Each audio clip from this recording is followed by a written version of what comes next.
오늘 읽은 이 말씀, 아마 다니엘을 읽어보신 분들은 대체 이게 무슨 말씀인가? 왜 자꾸 짐승이 나오고 뿔이 나왔다 꺾이고 또 다른 뿔이 나오고 또 영화로운 땅을 향하여서 나아가서 또 그 성소를 더럽히고 대체 이게 무슨 말씀인가라는 생각이 드시는 분들이 대부분일 겁니다. 오늘 이 말씀을 간단하게 해석을 할 텐데요. 오늘 이 말씀을 읽고 난 다음부터는 이게 잘 모르지만은 그 어떤 나라라고 하더라, 그 정도로만 생각을 하시면 되겠습니다. 우리 인간에게 깊은 뿌리가 있다면은 교만이죠. 이 교만은 어디에서부터 나온 겁니까? 교만이 어디에서부터 나왔죠? 천사장이었던 루시퍼, 원래는 루시엘이었을 거다. 신학자들은 그렇게 이야기를 합니다. 이름이 이쁜 거는 하나님 나라에 관계되는 거고요, 이쁘지 않은 거는 사탄에게 연관되는 겁니다. 그래서 루시엘, 그럼 이름이 이뻐요, 안 이뻐요? 그래서 천사, 엘이 하나님이거든요. 그래서 루시엘이었을 텐데 이 놈이 타락을 해서 루시퍼 이렇게 되는 거죠. 루시퍼가 했던 말이 있죠. 내가 지극히 높은 자와 비기리라, 즉 하나님처럼 되겠다라고 했죠. 이게 교만이었습니다. 자신이 이렇게 해서 타락을 했고 천국에서 쫓겨났는데 이 놈이 어디로 내려오냐면 에덴 동산으로 오죠. 내려와서 자기의 그 주 특기를 가지고 누구를 꼬시냐면은 하와를 꼬시죠. 네가 이거 먹으면 눈이 밝아져서 하나님처럼 될 거다. 자신이 하나님처럼 되려고 하다가 쫓겨났는데 에덴 동산에서 쫓아내기 위해서 아담과 하와를 유혹했던 것도 바로 이 선과 악을 알게 하는 열매를 먹으면 눈이 밝아져서 하나님처럼 된다. 즉 하나님의 위치에 스스로 올려 세우려고 교만을 집어넣었던 것이죠. 그래서 하나님께서는 교만한 자는 무조건 대적을 하십니다. 교만한 사람도 대적을 하시고요, 교만한 단체도 대적을 하시고, 교만한 나라도, 교만한 왕도 하나님께서 대적을 하십니다. 이 교만이라고 하는 것은 단순히 높아지는 그런 개념보다도 하나님의 위치에 자신을 올려놓고 하나님께서 받으셔야 될 영광을 자신이 대신 받는 것을 말하는 거죠. 오늘 본문 말씀과 연관이 되기 때문에 이 말씀을 드렸습니다. 오늘 본문 말씀에는 순양과 순염소 환상이 기록되어 있죠. 이것은 다니엘이 보았던 두 번째 환상입니다. 4개의 짐승 환상에 대해서 지난 시간에 말씀을 드렸는데요, 그때로부터 2년이 지난 다니엘의 나이가 약 70세가량 되었을 때에 하나님께서 보여주셨던 환상입니다. 사실 이 비슷한 내용이요, 다니엘 2장, 7장, 8장에 세 군데 기록이 되어 있습니다. 혹시 여러분 기억을 하시는지 모르겠습니다. 느부갓네살 왕이 보았던 신상, 역사를 보여주는 신상, 머리는 황금으로 되어 있었죠. 느부갓네살 왕이었습니다. 그리고 두 팔과 가슴은 은으로 되어 있었죠. 느부갓네살 왕보다는 조금 못한 나라가 일어나죠. 어떤 나라입니까? 메대와 바사라고 되어 있죠. 그 바사는 페르시아입니다. 그리고 아랫배와 이 넓적 다리까지 가는 구리로 되어 있는 그 나라는 어떤 것이었습니까? 헬라 나라였죠. 그 페르시아 제국이 멸망을 당하고 헬라가 일어나고, 그 다음에 두 종아리와 발까지는 철로 되어 있었죠.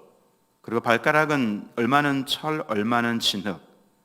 그래서 로마 제국이다라고 하는 것을 해석을 했습니다.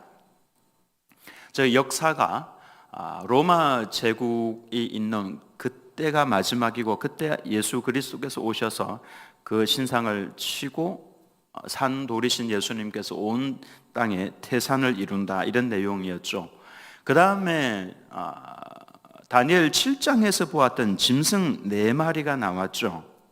첫 번째 사자와 같은 짐승이 나왔는데 바벨론 제국, 느부갓네살 왕이 있는 바벨론 제국을 상징하는 것이었고, 바로 그 뒤에 곰과 같은 이 짐승이 나왔는데 메대와 페르시아 제국을 의미하는 거였습니다.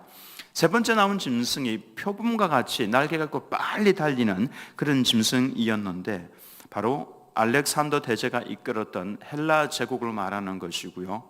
그 다음 네 번째 짐승은 무섭기가 한이 없었고 굉장히 무서운 짐승이었는데 보이는 것마다 다 씹어서 삼켜버리는, 뜯어버리는 그런 짐승이었다라고 그러죠. 로마를 상징해 주는 겁니다. 역사는 그래서 로마에서 끝이 납니다. 그래서 마지막 때 예수님 재림하실 때도 로마가 번성할 겁니다. 로마 카톨릭으로 인해서 전 세계가 그곳에 고개를 숙이는 이런 일들이 있을 가능성이 매우 높습니다. 마지막에 로마로 대변되는 세상이 멸망을 받는다, 이렇게 2장과 7장을 통해서 알 수가 있는데요. 근데 8장 내용도 사실 비슷한 내용입니다. 근데 왜 이 8장을 하나님께서 또 다니엘에게 주셨을까?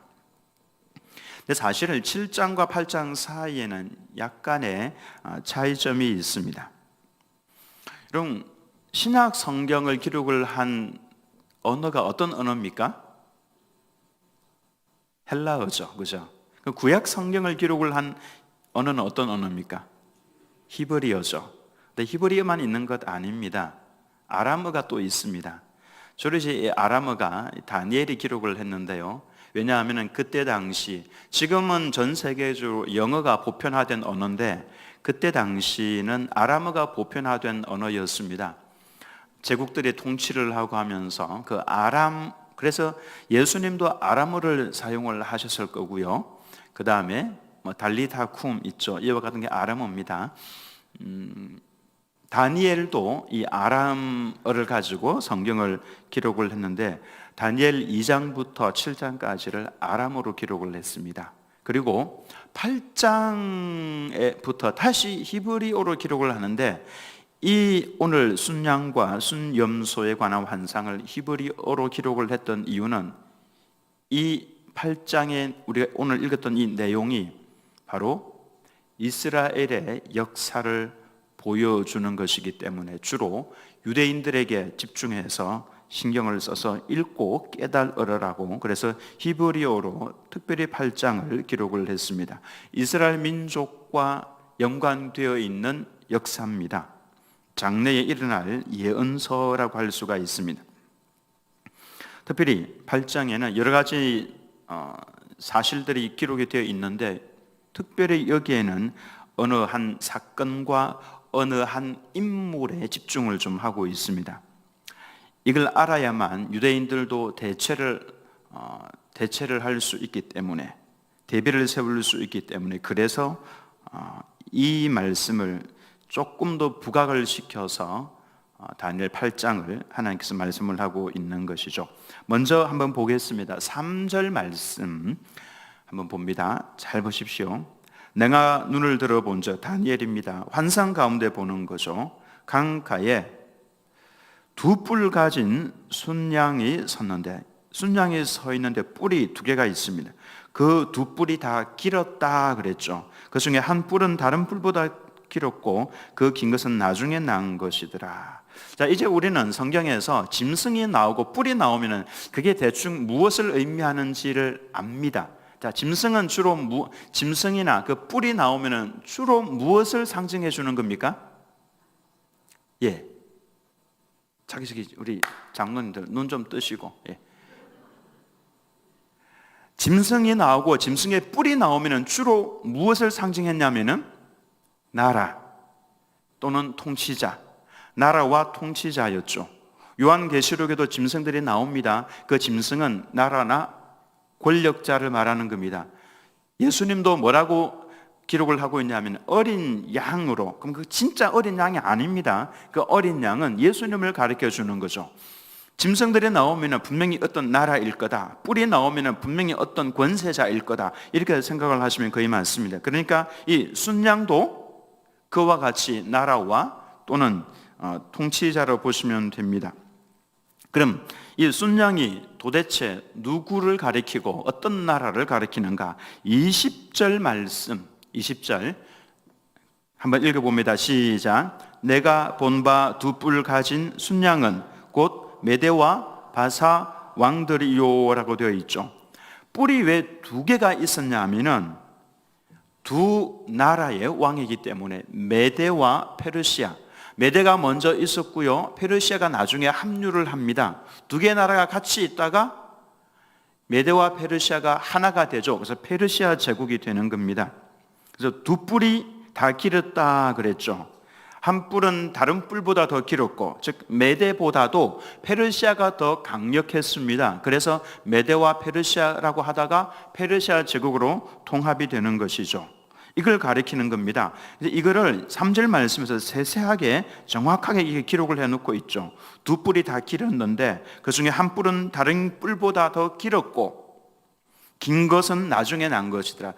작은 뿔이 메대고요, 긴 뿔이 나중에 일어난 나라죠, 페르시아.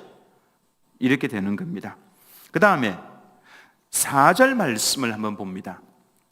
내가 본즉 그 순양이 이제 어떻게 하냐면은, 자, 순양이 무슨 나라라고 그랬습니까? 순양은 메대와 페르시아 왕들이죠. 자, 그 순양이 어떻게 하냐면은, 자, 페르시아 제국이라고 보면 됩니다. 페르시아 제국이 서쪽과 북쪽과 남쪽을 향하여 받았습니다. 뿔을 가지고 들이받았죠. 그것을 당할 짐승이 하나도 없고, 그럼 여기 짐승은 또 뭘 말합니까? 나라들이죠. 서쪽과 북쪽과 남쪽에 있는 나라들입니다. 그 나라들이 하나도 당해낼 수가 없었죠. 그 손에서 구할 자가 없으므로 그것이 원하는 대로 행하고 강하여졌더라. 마음대로 짓밟고 다니면서 굉장히 강해졌죠. 이 페르시아 제국 다음에 어떤 짐승이 또 나타나냐 하면 5절 말씀 잘 보십시오. 5절에 내가 생각할 때에 한 순념소가, 이제는 양이 있었는데 한 순념소가 서쪽에서부터 옵니다. 와서 온 지면에 두루 다니되 땅에 닿지 아니하며, 땅에 닿지 않는다는 그만큼 빨랐다는 그 말입니다. 그 염소의 두 눈 사이에는 현저한 뿔이 있더라. 순념소 한 마리가 나옵니다. 자, 이 순념소에 대해서 천사가 설명을 이렇게 해주죠. 21절입니다. 21절 말씀을 보면은 이제 설명이 나오죠. 털이 많은 순념소는 누굽니까? 곧 헬라 왕이죠. 알렉산더 대제를 말합니다. 그의 두 눈 사이에 있는 큰 뿔은 곧 그 첫째 왕이요, 알렉산더 대제를 말하죠. 그러니까 페르시아 제국을 멸망시킨 나라가 헬라 제국입니다. 알렉산더 대왕이죠. 그러니까 이 순념소로 상징이 되는 이 헬라 제국은 알렉산더 대제 하에서 페르시아를 점령을 합니다. 이걸 기록을 한 것이 6절과 7절에 나오죠. 아까 5절을 읽었고요. 6, 7절을 한번 보십시오. 그것이 두 뿔 가진 순양, 페르시아 제국을 말합니다. 곧 내가 본 바 강가에 섰던 양에게로, 페르시아 양에게로 나아가되 분노한 힘으로 그것에게로 달려가더니 내가 본즉 그것이 순양에게로 가까이 나아가서는 더욱 성내어 그 순양을 쳐서 그 두 뿔을 꺾거나 메대와 페르시아 제국을 꺾었습니다. 순양에게는 그것을 대적할 힘이 없으므로 그것이 순양을 땅에 엎드러뜨리고 짓밟았으나 순양을 그 손에서 벗어나게 할 자가 없었더라. 즉 헬라 이 알렉산더 대제가 페르시아 제국을 점령을 하고 짓밟았지만은 도와줄 나라가 없었죠. 즉 헬라 제국이 가장 강력했다 그 말씀입니다. 그때 당시에는. 그러나 이 헬라 제국도 영원하지는 못합니다. 순념소가 순양을 무너뜨렸죠. 근데 이 순념소의 뿔이 꺾입니다. 그리고 그 자리에 4개의 뿔이 돋아납니다. 지난 시간에 살펴보았던 말씀과 같은 거죠. 알렉산더 대제가 죽고 난 다음에 그의 장군 4명이 땅을 4등분해서 나누죠. 그걸 말하는 겁니다. 뿔 4개가 돋아납니다. 이걸 보여주는 말씀이 8절입니다. 자, 8절 한번 잘 보십시오. 순염소가 헬라 제국입니다. 스스로 심히 강대하여 가더니 아주 교만해지는 거죠. 강성할 때에 그 뿔이 꺾이며, 즉 알렉산더 대제가 죽습니다. 대신에 현전 뿔 넷이 하늘 사방을 향하여 났더라. 4명의 장군이 땅을 네 덩어리로 나누어서 각자 왕이 되는 것이죠. 사실 우리가 역사를 이렇게 보면서 이 말씀을 읽기 때문에 이해를 할 수 있는 것이지만은, 이것은 사실 다니엘이 알지도 못하는, 일어나지도 않은 일을 보면서, 짐승을 보면서 이렇게 예언을 하고 있는 겁니다. 정말로 놀라운 사실이죠. 저희 하나님의 계획 속에는 모든 나라가 일어서고 망하고 이게 다 들어가 있다라고 하는 것입니다. 근데 본문에는 순양과 숫염소의 환상만을 다루고 있는 것 아닙니다. 자, 9절에서 10절 말씀을 보면 또 다른 환상이 있죠. 그중 한 뿔에서 또 작은 뿔 하나가 나서 남쪽과 동쪽과, 자, 그러니까 그중 4개의 뿔입니다. 헬라 제국이 망하면서 땅 4개 나라로 나뉘어지죠. 그 뿔 중에서 한 뿔에서 또 작은 뿔 하나가 일어납니다. 왕이라고 할 수 있겠죠. 통치자나. 그가 어떻게 하냐면 남쪽과 동쪽과 또 영화로운 땅을 향하여 심히 커지더니, 남쪽을 점령하고 동쪽도 점령을 하는데, 영화로운 땅 그러면 어디를 말할까요? 이스라엘을 말합니다. 영화로운 땅 그러면은 이스라엘 나라, 가나안 땅을 말하는 겁니다. 가나안 땅을 향하여, 즉 이스라엘을 향하여 심히 커지더니라고 했죠. 10절 말씀에 그것이, 그 다음 말씀을 잘 보시면은 또 이것도 해석이 안 돼서 대체 이게 뭔가 싶을 텐데, 하늘 군대에 미칠 만큼 커져서, 여기서 말하는 하늘 군대는요, 이스라엘 백성들을 가리켜서 하나님께서는 여호와의 군대다 그렇게 표현을 합니다. 즉 유대인을 말합니다. 이스라엘 백성들, 하늘 군대에 미칠 만큼, 하나님의 군대, 즉 이스라엘 백성들에게 미칠 만큼 커져서 그 군대와, 이스라엘 군대와 별들 중에 몇을, 지도자들을 말하는 거죠, 땅에 떨어뜨리고, 즉 죽였다 그 말입니다. 그것을 짓밟고, 즉 이스라엘을 짓밟는다라고 하는 겁니다. 헬라 제국에서 나왔던 4개의 나라 중에서, 그 중에서 일어났던 한 왕이 셀류쿠스 왕조입니다. 그 왕이 이스라엘을 점령을 하게 되는 것이죠. 셀류키드 왕조의, 특별히 그 안티오쿠스 4세 에피파네스, 역사를 조금 공부해 보신 분들은 이 사람의 이름을 아실 겁니다. 안티오쿠스 4세 에피파네스, 이 8번째, 그 나라의 8번째 왕이었는데요, 그가 영화로운 땅, 즉 이스라엘을 향해서 침범을 해오죠. 이 에피파네스 왕이요, 주전 168년 12월에 이스라엘을 쳐들어옵니다. 그러는 예루살렘을 점령을 하죠. 성전을 회파합니다. 그리고 성전에 제우스 신을 세웁니다. 제우스 신. 그리고는 이스라엘 백성들이 가장 가증스럽게 여기는 짐승이 돼지거든요. 돼지 피를 가지고 그 성전에서 제사를 지냅니다. 그 돼지고기를 막 억지로 먹게 만들죠. 할례를 금지시키고 성경을 소유하지도 읽지도 못하게 만들어버립니다. 11절과 12절 말씀을 한번 보십시오. 또 스스로 높아져서 굉장히 교만해지는 겁니다. 군대의 주제를 대적하며, 여호와의 군대의 주제, 하나님을 말하는 거죠. 하나님을 대적합니다.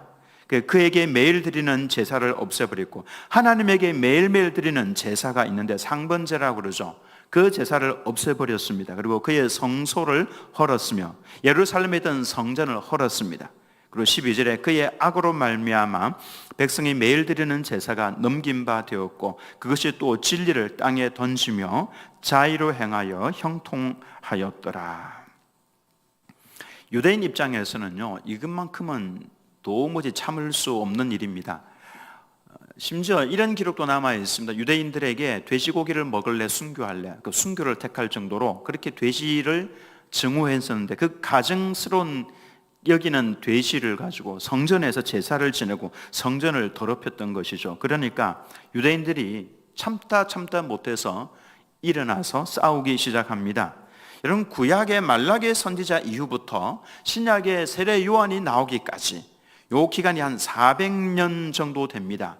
그 주전 168년, 그러니까 예수님 태어나시기 한 170년 전, 이때 이런 일이 일어났거든요. 그러니까 유대인들이 일어나서 이 중간기 시대라 그럽니다. 400년을 중간기라고 그러는데 이때가 암흑 시대입니다. 하나님께서 어떤 선지자도 보내주지 않으셨고 침묵하셨던 바로 그 400년 기간 동안 유다에 마카비 가문이 일어나죠. 마카비 가문이 일어나서 독립전쟁을 수행을 하기 시작을 합니다. 그런데 어느 날 갑자기 이 에피파네스 왕이 병이 들어서 시름시름 앓다가 갑자기 죽어버립니다. 그렇게 성전을 회파하고 하나님을 모독하고 있던 에피파네스가 죽어버리는 것이죠. 자, 22절에서 25절 말씀 다시 한 번 더 봅니다. 22절에서 25절입니다. 이 뿔이 꺾이고, 이 뿔은요 알렉산더 대제를 말합니다. 숫 염소를 말하죠. 이 뿔이 꺾이고 알렉산더 대제가 죽고 대신에 네 뿔이 났은즉, 네 명의 장군을 말하는 거죠. 그 나라 가운데에서 네 나라가 일어나되 그의 권세만 못하리라. 즉 알렉산더 대제가 죽고 네 개의 나라가 일어났는데 알렉산더 대제보다는 좀 못한 나라, 힘도 좀 약한 나라죠. 근데 23절 말씀 보시면은 이 네 나라 마지막 때에 반역자들이 가득할 즈음에 그 네 나라가 평온하지는 않았다라는 거죠. 반역자들이 가득할 즈음에 한 왕이 일어나리니, 이 에피파네스 왕입니다. 그 얼굴은 뻔뻔하며 속임수에 능하며 이 거짓말도 잘하는 사람이죠. 그 24절, 그 권세가 강할 것이나 자기의 힘으로 말미암은 것이 아니며 그가 장차 놀랍게 파괴 행위를 하고 자의로 행하여 형통하며 강한 자들과 거룩한 백성을 멸하리라. 여기서 거룩한 백성이 바로 이스라엘 백성을 말합니다. 이스라엘과 전쟁에서 그들을 쳐서 죽인다 그 말이죠. 25절에 그가 꾀를 베풀어 제 손으로 속임수를 행하고 마음에 스스로 큰 채하며 또 평화로운 때에 많은 무리를 멸하며 또 스스로 서서 만왕의 왕을 대적할 것이나 하나님을 대적한다 그 말입니다. 그가 사람의 손으로 말미암지 아니하고 깨지리라.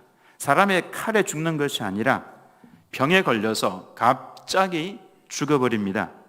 사람의 손으로 말미암지 아니하고 깨지리라. 이렇게 이스라엘을 무참하게 짓밟았던, 그리고 성전까지도 회파하고 하나님을 대적했던 안티오쿠스 에피파네스가 이렇게 죽었습니다. 장차 일어날 역사를 바벨론 시절부터 시작을 해서 바벨론 다음에 페르시아 제국, 페르시아 다음에 또 일어날 그 네 명의 헬라 제국 다음에 일어날 네 명의 왕들에 대해서 이야기를 하면서 하나님께서는 이처럼 예루살렘 성전이 회파될 것임을 분명하게 미리 보여주셨습니다. 이처럼 인류 역사를 보면요, 전부 다 짐승으로 대변이 되고 전쟁으로 서로 물고 죽이는 이와 같은 것으로 대변이 됩니다. 언젠가 제가 요한계시록을 앞부분을 이렇게 해석을 해 나갈 때에 마지막 시대의 전 세계의 모습이 어떻게 될 것인가에 대해서 말씀을 한번 드렸던 적이 있는데요, 지금처럼 이렇게 평화로운 나라가 아닙니다.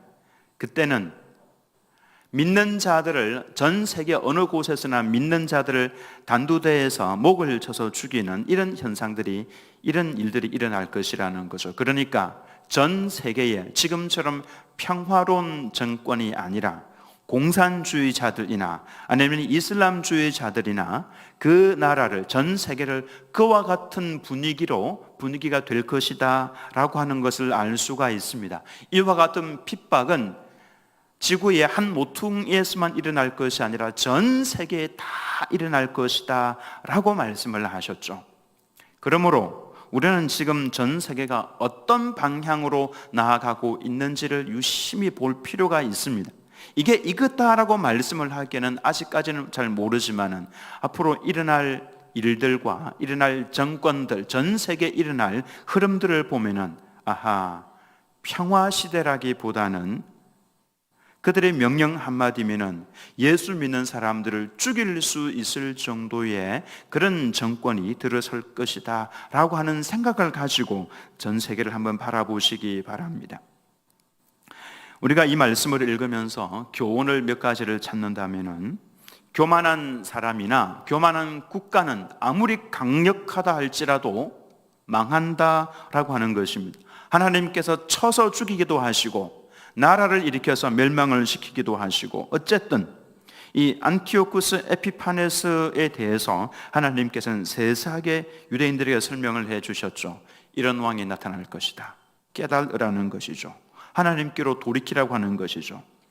이 에피파네스가 교만했습니다. 만왕의 왕을 대적을 했지만은 하나님의 손에 의해서 죽었습니다.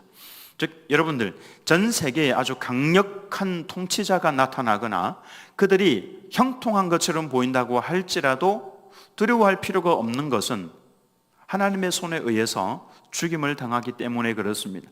그들의 나라가, 그들의 정권이 계속 유지가 되는 것은 아니다라고 하는 것입니다.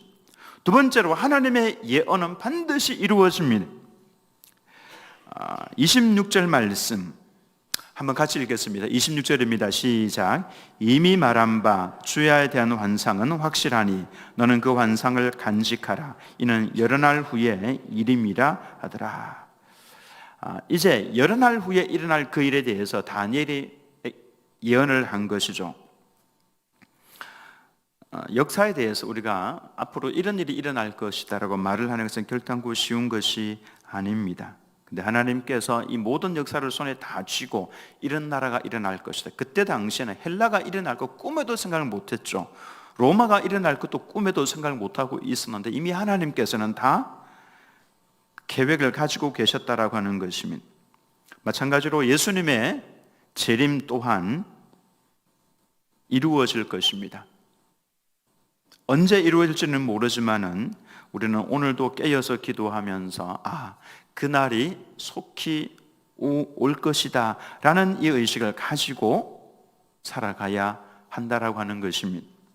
그런 면에서 저는 지금 장례를 치르면 이분이 예수님을 믿고 돌아가셨으면 참 좋을 때 돌아가셨다 이런 생각이 듭니다. 저는 지금 약간의 초조함도 있고요, 약간의 이게 어떻게 될까 이런 앞으로 세상이 어떻게 되어 갈지 조금씩은 눈에 보이는 듯한 그런 세대를 우리가 살아가고 있다라고 봅니다. 역사 속에서 호련히 이루어질 것인데 주님께서 내가 속히 오리라 그렇게 말씀을 하셨기 때문에 언제나 우리는 깨어서 기도해야 됩니다. 옆에 계신 분에게 한번 인사하겠습니다. 이렇게 한번 이야기하면 좋겠습니다. 깨어서 기도합시다. 새벽에 좀 봅시다.